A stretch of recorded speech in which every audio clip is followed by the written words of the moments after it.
नमस्कार दोस्तों, स्वागत है आप सभी का एक और पोस्टल स्टडी की नई क्लास में। तो आज की क्लास में हम पीओ गाइड पार्ट 1 के आखिरी क्लास को देख रहे हैं, जो कि हमारी ऑफिशियल लेटर मेल की ही आधी बची हुई है। जो आधा हमने पिछले क्लास में कवर किया था उसके बाद का। तो आज की क्लास में हम देखेंगे सबसे पहले correspondence to president, vice president, minister of central government and certain high government officers when on move.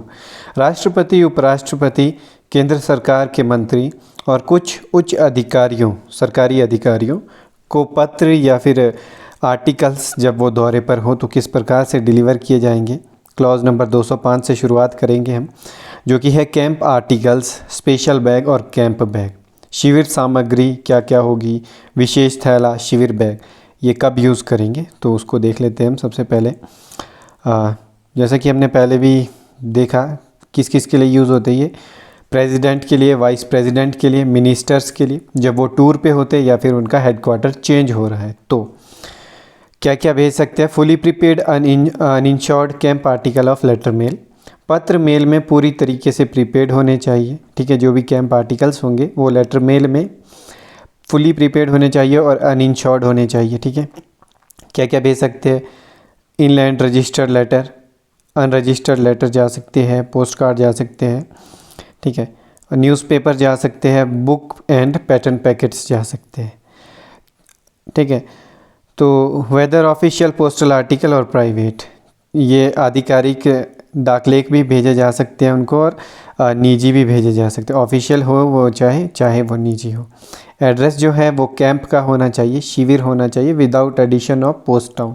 Post town नहीं लिखा होना चाहिए उनका, उनके एड्रेस में कैंप का एड्रेस लिखा होना चाहिए, जो भी कैंप है उनका, जहाँ पे भी उन्हें रुकना है। ठीक है, कैंप का मतलब वो नहीं है कि कहीं टेंट लगा के रहेंगे, जहाँ पे भी उनका स्टे है मिनिस्टर का दौरे पे, प्रेसिडेंट का दौरे पे, वहाँ का एड्रेस लिखा जाएगा without addition of post town. Post town नहीं लिखा जाएगा उसमें। ठीक है, आगे चलते हैं। आगे such article are enclose in special mail bags, ऐसे प्रत्येक लेख को विशेष अधिकारियों के लिए जो भी आते हैं या फिर प्रेसिडेंट के लिए, मिनिस्टर्स के लिए, तो उन्हें स्पेशल मेल बैग में रखा जाएगा, हर एक ऑफिसर के लिए अलग बैग में, है ना। Register list is placed in every special bag, और हर एक स्पेशल बैग में एक रजिस्टर्ड लिस्ट रखी जाएगी, पंजीकृत सूची रखी जाएगी। डिटेल ऑफ रजिस्टर्ड आर्टिकल, जिसमें कि डिटेल होगी रजिस्टर्ड आर्टिकल्स की कि कितने रजिस्टर्ड आर्टिकल है, क्या है उसमें।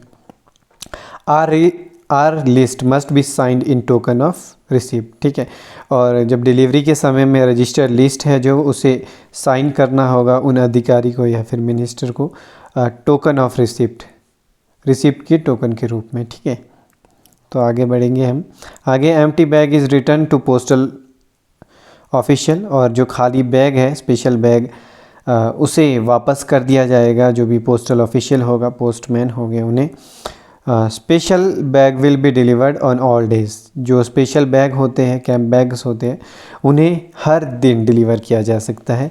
इसमें हर दिन की जब बात करते हैं हम तो संडे प्लस हॉलीडे, इसमें कोई छुट्टी नहीं है, 365 दिन कभी भी डिलीवर किए जा सकते हैं। आगे है article addressed camp can used, जो आर्टिकल्स जिनका एड्रेस कैंप लिखा होगा वो स्पेशल बैग यूज़ कर सकते हैं। ठीक है, सिर्फ वही जिनमें कैंप लिखा होगा। नो डिस्क्रिमिनेशन, इसमें कोई भी भेदभाव नहीं होगा, ऑफिशियल हो चाहे वो प्राइवेट हो। नेम और डेजिग्नेशन नेम और डेजिग्नेशन होना ज़रूरी है उसमें, नेम और डेजिग्नेशन, नाम और पदनाम होना ज़रूरी है। ठीक है, उसके आगे है article address to post town. ठीक है, तो अब अगर किसी ने आर्टिकल भेज दिया और गलती से उसमें पोस्ट टाउन लिख दिया है, पोस्ट टाउन का लिख दिया है, तो only send to post town, वो सिर्फ पोस्ट टाउन को ही भेजा जाएगा फिर आर्टिकल। ठीक है, क्योंकि कैंप आर्टिकल के लिए आपको कैंप लिखना ज़रूरी है, कैंप का एड्रेस लिखना ज़रूरी है, पर अगर आपने पोस्ट टाउन लिखा है तो उसे सिर्फ पोस्ट टाउन भेजा जाएगा, और ऐसे आर्टिकल्स की रीडायरेक्शन भी नहीं होती है। ठीक है, रीडायरेक्शन कहाँ के लिए नहीं होती है, कैंप के लिए या फिर दूसरे पोस्ट टाउन के लिए नहीं होती है। Address neither to post town और नॉर कैंप। ठीक है, अगर ऐसा एड्रेस लिखा है आर्टिकल में, ना ही पोस्ट टाउन लिखा है वो, ना ही कैंप लिखा है, तो क्या किया जाएगा, तो जो आर्टिकल है उसे हेडक्वार्टर को भेज दिया जाएगा, मुख्यालय को भेज दिया जाएगा, जहाँ पे भी उनका मुख्यालय होगा। ठीक है, तो आगे है parcel, money order, insured article, valuable articles, due articles. ठीक है, अगर ये भेजे जाते हैं, ठीक है, can't be deliver in special bags. तो ये जितने भी आर्टिकल है, parcel, money order, insured article, valuable article और ड्यू आर्टिकल्स, इन्हें स्पेशल बैग्स में डिलीवर नहीं किया जा सकता है। तो ये ध्यान में रखने वाली बात है, क्योंकि स्पेशल बैग्स या फिर कैंप आर्टिकल्स, इनसे क्वेश्चन हर बार आता है एग्ज़ाम में। एड्रेस टू पोस्ट टाउन, ऐसे आर्टिकल्स इनको जो है जो भी पार्सल वगैरह है, इन सबको एड्रेस पोस्ट टाउन के लिए किया जाना चाहिए, है ना। और आगे है ऑफिस फाइल्स, ऑफिशियल पेपर्स, कार्यालय फाइलें और आधिकारिक कागजात जो होते हैं, उनको such file and paper must be enclose in bag. ऐसी जो फाइलें हैं या फिर पेपर है, उन्हें एक बैग में क्लोज़ किया जाना चाहिए, क्लोज में होनी चाहिए, वो ओपन नहीं होने चाहिए। Can be sent as camp bag, और इन्हें ऑफिशियल पेपर्स और डॉक्यूमेंट्स को भेज सकते हैं कैम्प बैग के रूप में। और बुकड एट रेट ऑफ, इन्हें बुक किया जाएगा पार्सल, एयर पार्सल और लेटर मेल, इनमें से किसी एक के बुक रेट पे, मतलब इनमें से किसी एक के रेट पे बुक किया जाएगा। ठीक है, इनकी रेट पे बुक किया जा सकते हैं आर्टिकल। आगे है पार्सल, अगर पार्सल बुक करते हैं तो camp bag booked as parcel, ऐसे कैम्प बैग जिनको पार्सल के रूप में बुक किया गया है, सेंट बाय सरफेस मार्क से उन्हें भेजा जाएगा। Charge as parcel weighing 10 kg, ठीक है, 10 किलो वज़न वाले पार्सल के रूप में उन्हें चार्ज किया जाएगा, प्लस रजिस्टर्ड फ़ीस लगेगी उसमें, प्लस रजिस्टर्ड फ़ीस के साथ इंसिडेंटल चार्ज लगेंगे 16 रुपये। ठीक है, तो ये तब लगेंगे जब पार्सल के रूप में अगर किसी कैम्प बैग को बुक किया जाता है। आगे है एयर पार्सल के रूप में अगर किसी कैम्प बैग को बुक किया जाता है तो air parcel rate plus registered fees लगेगी। ठीक है, प्लस इंसिडेंशियल चार्जेस लगेगी, आकस्मिक शुल्क लगेगा 6 रुपये का इसमें। ठीक है, एयर पार्सल के रूप में अगर बुक किया जाता है किसी भी कैंप आर्टिकल को। और आगे है लेटर मेल, पत्र मेल के रूप में अगर किसी भी कैंप आर्टिकल को बुक किया जाता है तो ओनली रजिस्ट्रेशन फ़ीस लगेगी उसमें, और ऑल चार्जेस, सभी शुल्क जो है, जितने भी शुल्क है, चाहे वो पार्सल के रूप में उसे बुक कर रहे हैं, चाहे एयर पार्सल के रूप में बुक कर रहे हैं, उन्हें प्रीपेड करना होगा एज सेंडर स्टैम्प्स के रूप में। ठीक है, स्टैम्प्स के रूप में उन्हें प्रीपेड करना होगा। आगे है कैंप बैग्स, शिविर बैग, संडे और हॉलीडेज़ को भी इनकी बुकिंग और डिलीवरी होती है। ठीक है, अभी हमने देखा था डिलीवरी होती है, बुकिंग भी होती है इनकी संडे और हॉलीडेज़ को भी। ठीक है, कैंप बैग हैज़ 2 लेवल, जितने भी कैंप बैग होते हैं उनमें 2 लेवल होते हैं। ये क्वेश्चन आता है बहुत बार, तो ये ध्यान रखें आप लोग। कैंप बैग में 2 लेवल होते हैं। पहला होता है एड्रेस लेवल, जिसमें कि लिखा होगा address and name of addressee. ठीक है, एड्रेस लिखा होगा उसमें, और नेम ऑफ एड्रेसी मतलब जिन भी ऑफिसर के लिए, क्योंकि कैंप बैग किसी ऑफिसर के लिए या फिर मिनिस्टर प्रेसिडेंट के लिए होगा, तो उनका नाम लिखा होगा, वो भी पूरे में नाम लिखा होगा। ठीक है, फुल नेम लिखा होगा। और जो दूसरा लेवल होता है वो होता है टैग लेवल। ठीक है, तो कैंप बैग में 2 लेवल होते हैं, एड्रेस लेवल और टैग लेवल। आगे है, ये था हमारा क्लॉज नंबर 205, हम पहुंच चुके हैं क्लॉज नंबर 206 पे। ये है हमारा tour programme of high officers, उच्च अधिकारियों के भ्रमण का जो कार्यक्रम होता है वो कैसे करेंगे। सबसे पहली बात है time and exact information of tour to post office, डाकघर को समय से, ठीक है, टाइमली बताना होगा आपको, समय से डाकघर को सही जानकारी देनी होगी, पूरे दौरे की जानकारी दी जानी चाहिए। टूर की प्रोग्राम की डेट क्या है, डिपार्चर का समय क्या है, कब वो निकलेंगे वहाँ से। ठीक है, तो डाकघर को ये सभी जानकारियाँ होती हैं कि कब कहाँ जाएंगे, कब पहुँचेंगे, मार्ग क्या रहेगा, हवाई मार्ग रहेगा, सतही मार्ग रहेगा, या फिर शिप से जा रहे हैं, समंदर होते हैं ना, हॉल्ट्स कहाँ कहाँ रुकेंगे, वे ऑफ जर्नी, यात्रा का मार्ग क्या रहेगा, प्लस और क्या रहेगा, routing of all camp article required, सभी शिविर लेखों की रूटिंग आवश्यक है। ठीक है, और convenience of camp bag from secretariat to camp and vice versa. ठीक है, सचिवालय से शिविर तक और इसके विपरीत, शिविर से सचिवालय तक बैगों का परिवहन रहेगा। ठीक है, तो ये पोस्ट ऑफिस की जिम्मेदारी रहेगी। कब पूरी हो सकती है, जब समय से पूरी जो भी आपका दौरा है उसकी जानकारी पोस्ट ऑफिस को दी जाएगी। तो आगे है यहाँ पे ऑफिसर्स और अथॉरिटी, ठीक है। तो ये है जब ये ऑफिसर्स दौरे पे होंगे तो पोस्ट ऑफिस डिपार्टमेंट से कौन उनके दौरे के लिए ज़िम्मेदार होगा, अथॉरिटी किसके पास होगी, ठीक है। तो इधर लेफ़्ट हैंड साइड पे है ऑफिसर्स या फिर नेता लोग जो भी दौरे पे जाएंगे, राइट हैंड साइड पे है किसके पास उसकी अथॉरिटी रहेगी, ठीक है।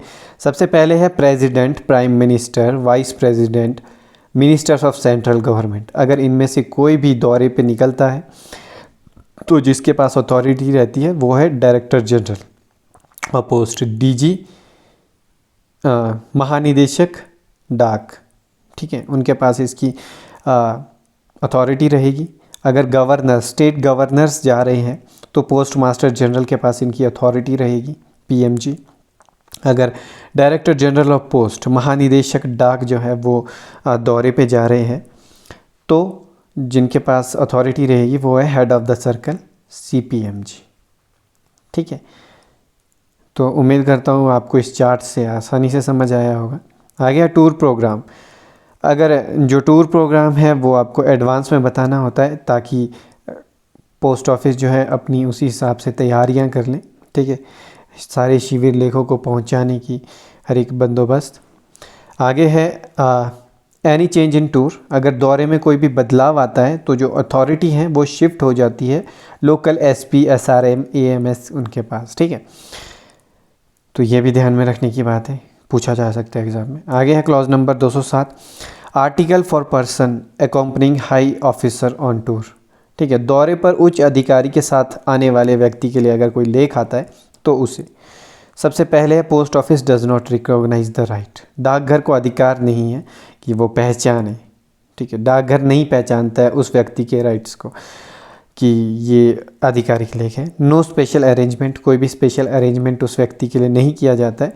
हाँ, अगर केयर ऑफ हाई ऑफिसर है तो दिया जा सकता है उन्हें, ठीक है, उनका आर्टिकल। आगे यहाँ तक है हमारा, यहाँ पे हमारा ख़त्म होता है official postal articles, camp bag सारा। आगे पहुँचते हैं हम सेक्शन 4 पे, प्रोहिबिटेड आर्टिकल्स है जो कि, ठीक है। तो शुरू करते हैं। सबसे पहले है क्लॉज नंबर 209, जनरल प्रोहिबिशन, सामान्य निषेध क्या क्या है, ठीक है। तो सामान्य निषेध के अंतर्गत क्या क्या आता है, जो भी वैसे सामान्य तौर पे जिन चीज़ों को भेजना बाय पोस्ट बंद है।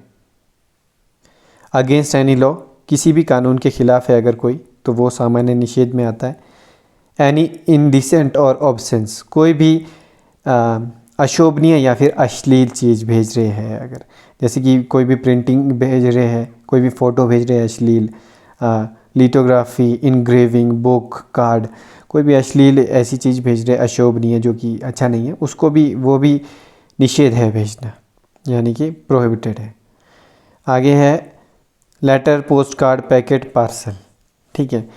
Letter, post card, packet, parcel in cover, ठीक है, वो अगर उनके कवर में कोई भी वर्ड है, कुछ लिखा हुआ है या फिर उनमें कुछ डिज़ाइन ऐसा बना है जो कि अभद्र है, गंदा है, दंगे करवा सकता है, या फिर अपमानजनक धमकी है किसी के लिए, या फिर ऑफेंसिव है, किसी को उससे चोट लग सकती है, या चोट ऐसे इन सेंस की कोई किसी को उससे ठेस पहुंच सकती है, तो वो भी प्रोहिबिटेड है, सामान्य निषेध के अंतर्गत आता है वह भी।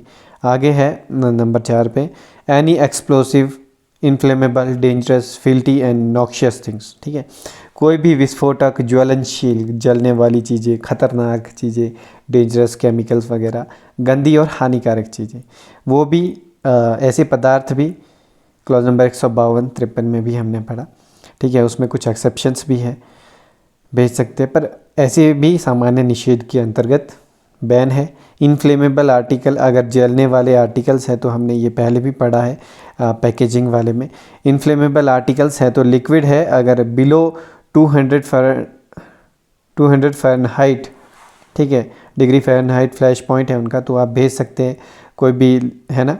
और स्पिरिट है अगर तो 90 डिग्री फ़ारेनहाइट से नीचे अगर है उसका फ्लैश पॉइंट तो आप उसको भेज सकते हैं। टर्पाइन, वार्निशेस, ठीक है, तो ये भी टर्पाइन भेजना, तारपीन भेजना, वार्निश भेजना, ये भी सामान्य निषेध के अंतर्गत बैन है।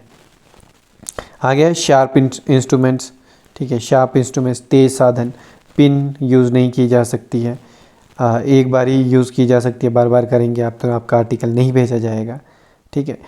Living creature which can injured postal article, जीवित प्राणी जो लेख को नुकसान पहुंचा सकता है वो भी नहीं भेज सकते हैं आप, सामान्य निषेध के अंतर्गत वो भी नहीं भेज सकते हैं।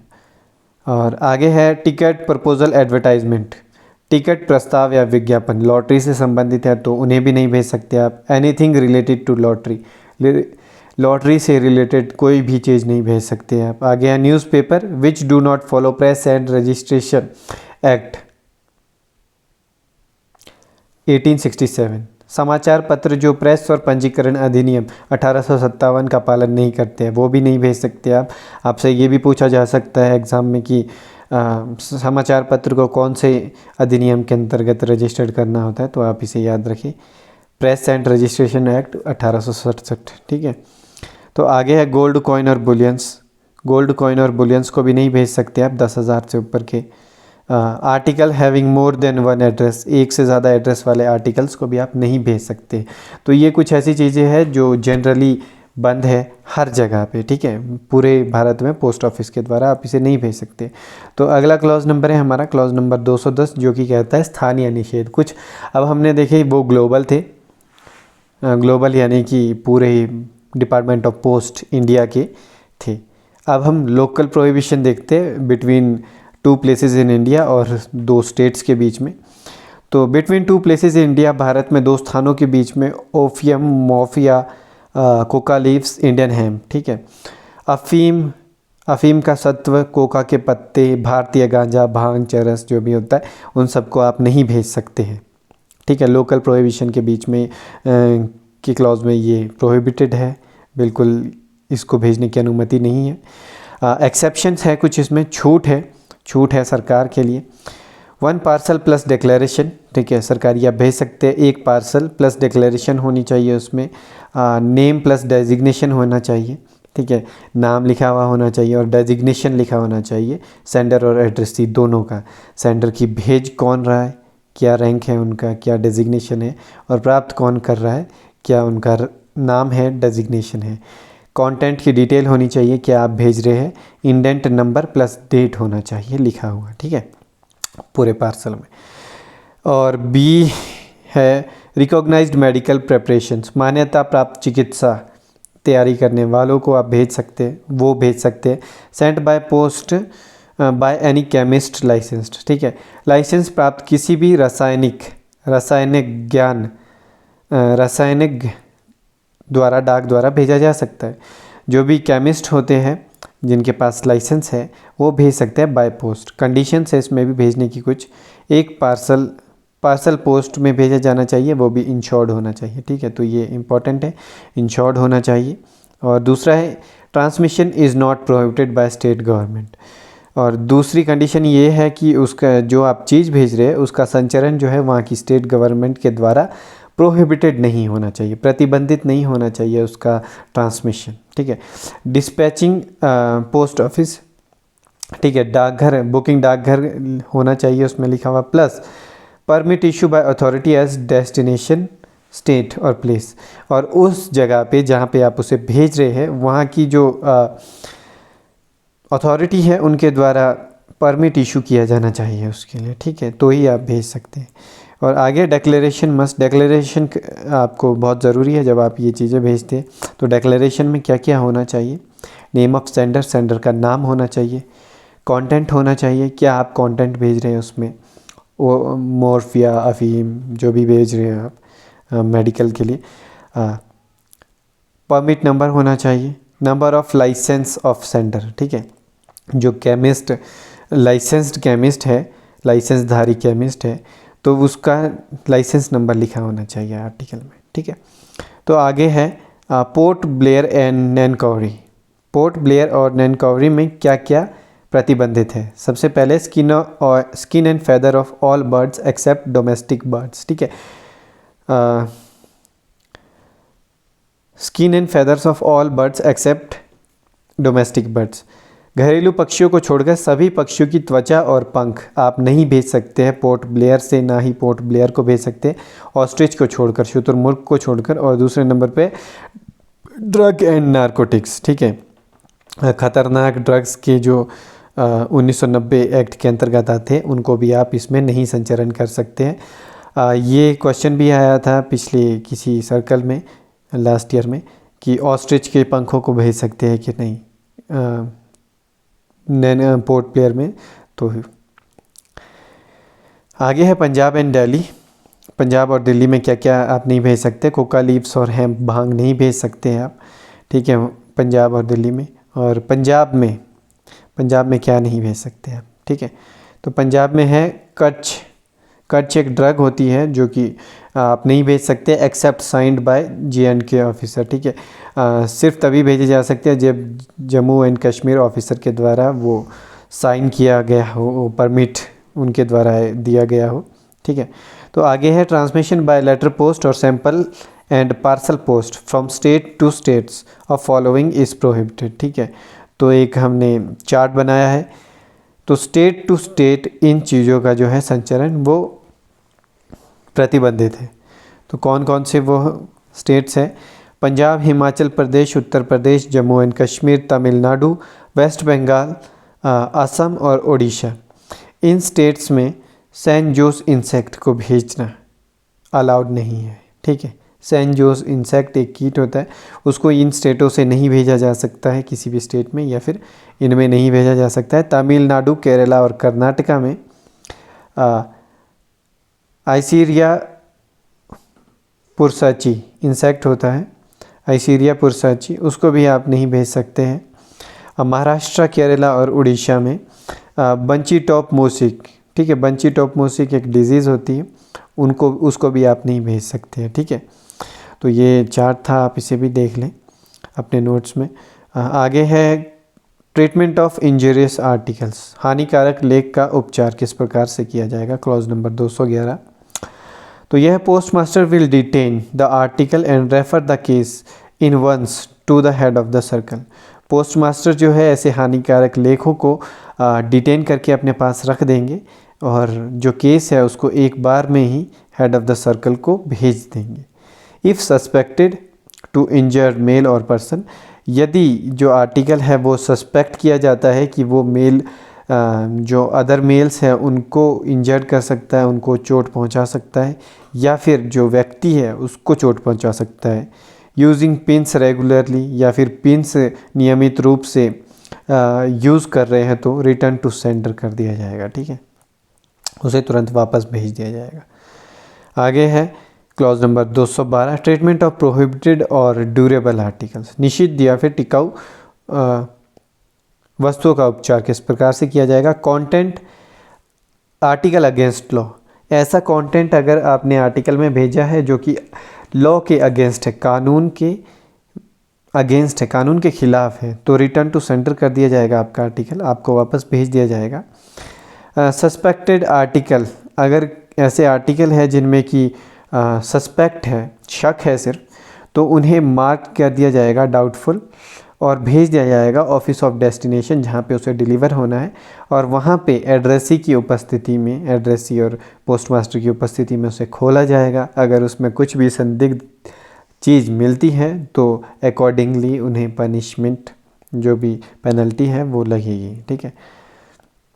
आगे है imported postal articles. Imported postal articles जो भी है आयातित डाक लेख, उसमें अगर सिक्के है, बुलियन है, प्रीशियस स्टोन है, ज्वेलरी है, ठीक है, तो उन्हें तभी आप डिलीवर कर सकते हैं जब आप कस्टम ड्यूटी पे करेंगे, आयात किया है जिनको भी आपने, ठीक है। तो आगे है क्लॉज नंबर 213 जो कि कहता है इस प्रकार से, article bearing any matter which is prejudicial to maintain of law and order, ऐसे आर्टिकल जो किसी भी मामले को प्रभावित करते हैं और जो कानून व्यवस्था के रखरखाव के लिए प्रतिकूल नहीं है, ठीक है।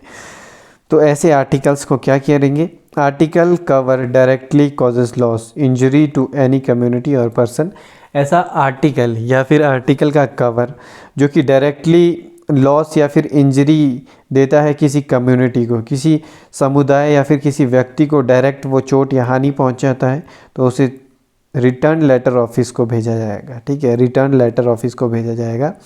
Photo of offender of on article chapter 6 of IPC. ठीक है, आईपीसी की धारा 6 के अनुसार अगर फ़ोटो लगी है किसी भी आर्टिकल में किसी ऑफेंडर की, तो आर्टिकल को रिटर्न लेटर ऑफिस भेज दिया जाएगा। ठीक है, ये था क्लॉज नंबर 213। आगे है क्लॉज नंबर 214 जो कि कहता है article which have anything written or printed impressed or attached to address side. लेख जिसमें कुछ भी लिखा हुआ या फिर मुद्रित है, प्रभावित या पता पक्ष से जुड़ा हुआ है। ठीक है, ऐसे आर्टिकल जिनमें कुछ भी लिखा हुआ है, उभरा हुआ है, कुछ भी बना हुआ है एड्रेस साइड पे, तो उनको क्या किया जाएगा? सबसे पहले उनकी अनुमति नहीं है और स्टैम्प भी अगर उनमें यूज़ नहीं की है तो उन्हें ऐसे आर्टिकल्स को आरटीएस कर दिया जाएगा, रिटर्न टू सेंडर कर दिया जाएगा। ठीक है, तो ये था हमारा सेक्शन प्रोहिबिटेड आर्टिकल्स का। तो आगे बढ़ेंगे हम सेक्शन 6 पे जो कि है फिलेटली। ठीक है, सेक्शन 5 सिलेबस में नहीं है, मनी ऑर्डर टेलीग्राफ वाला, क्योंकि टेलीग्राफ सर्विस बंद हो चुकी है। तो हम आगे बढ़ेंगे सेक्शन 6 पे जो कि है हमारा फिलेटली। फिलेटली टिकट इकट्ठा करने का काम, टिकट इकट्ठा करने का काम। टिकट इकट्ठा करने का काम ऐसे नहीं कि डाकघर में जाके टिकट इकट्ठे कर रहे हैं, जो वो नहीं, शौक के लिए जो टिकट इकट्ठा करते हैं या फिर पोस्टल टिकट्स की जो स्टडी करने के लिए इकट्ठे करते हैं, उसको फिलेटली कहते हैं। आगे पोस्टेज स्टैम्प। ठीक है, तो ये डेफिनेशन भी पूछी जाती है कई बार एग्जाम में, तो आपको पता होना चाहिए। पोस्टेज स्टैम्प डाक टिकट use primarily to prepay the charges of conveying article to their destination. Postage stamps को वैसे प्राइमरली मुख्य रूप से जो आर्टिकल्स होते हैं उनको प्रीपेड करने के तौर पे, उनके आर्टिकल्स का जो भी शुल्क है उनको पहले से ही देने के रूप में यूज़ किया जाता है वैसे तो।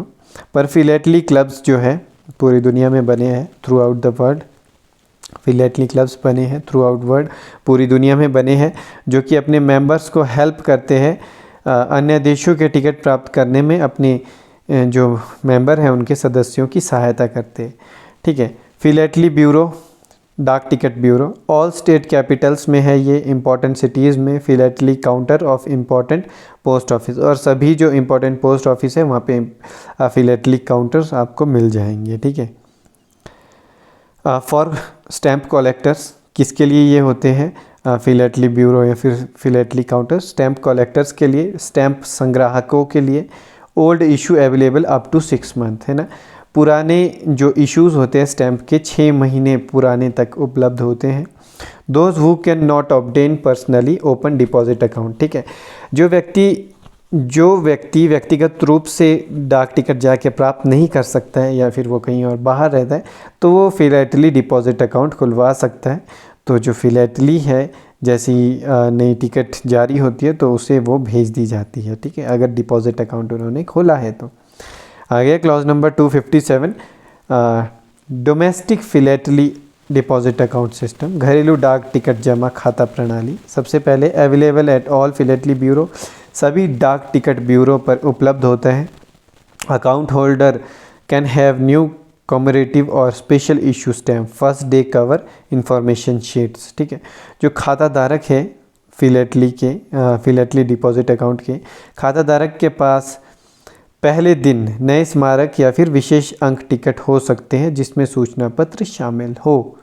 ठीक है, पहले दिन ही फर्स्ट डे, जैसे मूवीज़ में होता है फर्स्ट डे फर्स्ट शो देखते हैं आप जाके, जिस दिन आपकी न्यू कॉमरेटिव स्टैम्प स्मारक टिकटें लॉन्च हुई उस दिन फर्स्ट डे ही उनके पास हो सकती है philately holder deposit account holders के पास। ठीक है, आगे डिस्पैच्ड ऑटोमेटिकली, स्वचालित रूप से उनको जो है वो भेज दी जाती है।